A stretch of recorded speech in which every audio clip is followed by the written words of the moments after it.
Morning, everyone. I am human rights defender and the founder of Rakhine Youth Peace Network, which works to promote peace, social harmony, and human rights among the communities in Rakhine State and beyond. As a Rohingya, I have faced systematic discrimination, including being denied the right to study higher education in my country, Myanmar, including myself.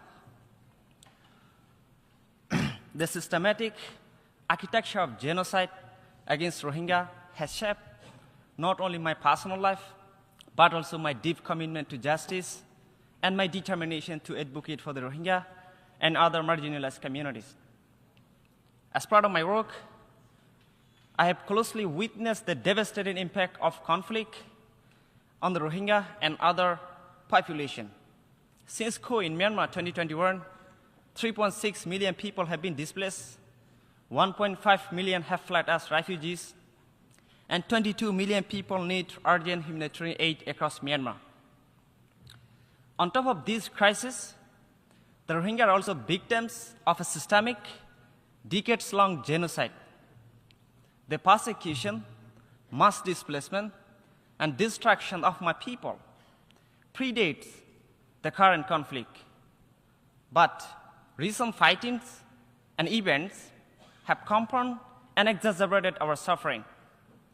For example, around 200,000 Rohingya have been confined in detention camps since 2012 racial violence in situ Rakhine State. Their homes and lands have been confiscated, and they depend almost entirely on the international humanitarian aid. On 13th of November 2023, fighting broke out between Myanmar junta military and the Rakhine army, which is predominantly a Rakhine Buddhist armed group fighting for greater autonomy. As a result, the junta blocked all humanitarian access and cut telecommunication, leaving the communities in a state of unimaginable suffering and facing starvation. In what World Food Programme has described as a full-blown disaster. As a witness to the 13th of November 2023 conflict, when I was in Myanmar, I saw the junta's forced conscription of 10 ages, men and elders from the Rohingya community in Rakhine State. After a mere 10 days of training, they were used as human shield in the battlefield, such as Military Operation Command 15, Buthidaung, 536, 537, 538, Light Infantry Division, Buthidaung. In just 1 week, at least 400 Rohingya were killed. Hundreds of Rohingya have been forcibly conscripted by junta since 2023. The forced conscription continues in situ today. It is clear that this is a tactic used by junta to inflame tension and to incite conflict between Rakhine and Rohingya.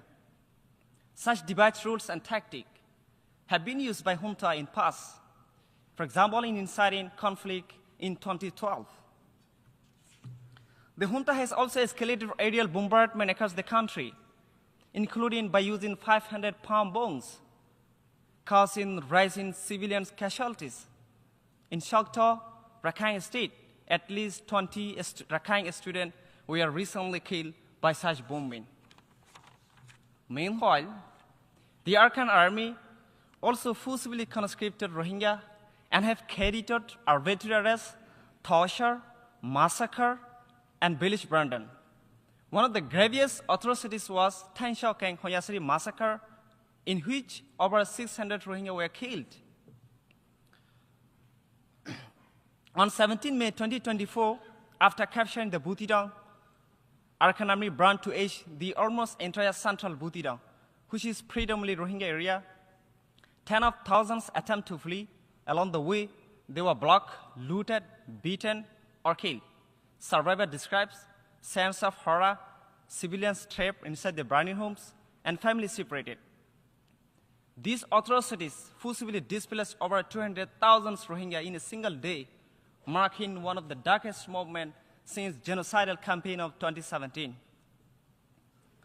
On 5th August 2024, enough river bank drone attack killed more than 200 civilians, most of them women and children. The United Nations High Commission Office for Human Rights, Amnesty International, and the Independent Investigative Mechanism for Myanmar, Human Rights Watch 45 Right, affirmed that both Myanmar military and the Rakhine army have committed and continue to commit crimes against humanity against Rohingya with complete impunity. In 2017, during Myanmar military's clearance operation, which quickly turned into a campaign of terror, killed thousands of Rohingya, burned down hundreds of villages, engaged in systematic sexual violence, and forced nearly 1 million Rohingya into neighboring country, Bangladesh. We hope that international pressure, international law would end the impunity, but our suffering continues. Today, once again, more than 150,000 Rohingya have been forcibly displaced into Bangladesh. Hundreds of thousands remain trapped inside the Rakhine state, facing ongoing genocidal conditions. Excellencies, despite these decades of persecution, our deepest wish as Rohingya is to live peacefully and securely, together with diverse community, including Rakhines and others, in our ancestral homeland, with safety and security. Yet, the past decade has shown that it's not possible for us without international support, without international pressure. The impunity goes on. Ending the crisis of insecurity for the Rohingya community is a task for this assembly and a task for the humanity itself. The Rohingya are on the brink. We can keep struggling and practicing resilience, but we can't survive in Myanmar without international protection. Repatriation will only be possible with genuine international protection. Without credible guarantees, justice and security, any return would risk the repeating cycles of persecution and mass displacement.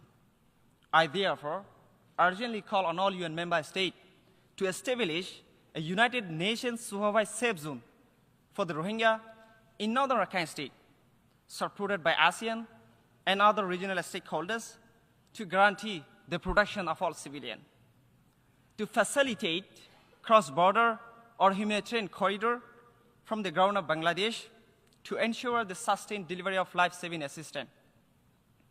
These are the obligations under the international law, under the Charter of the United Nations.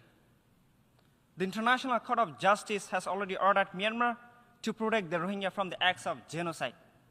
This is now the responsibility of this assembly to ensure these orders are implemented. Excellencies, the time to act is now. The lives of hundreds of thousands of Rohingya depend on the decision you make in this assembly. Thank you.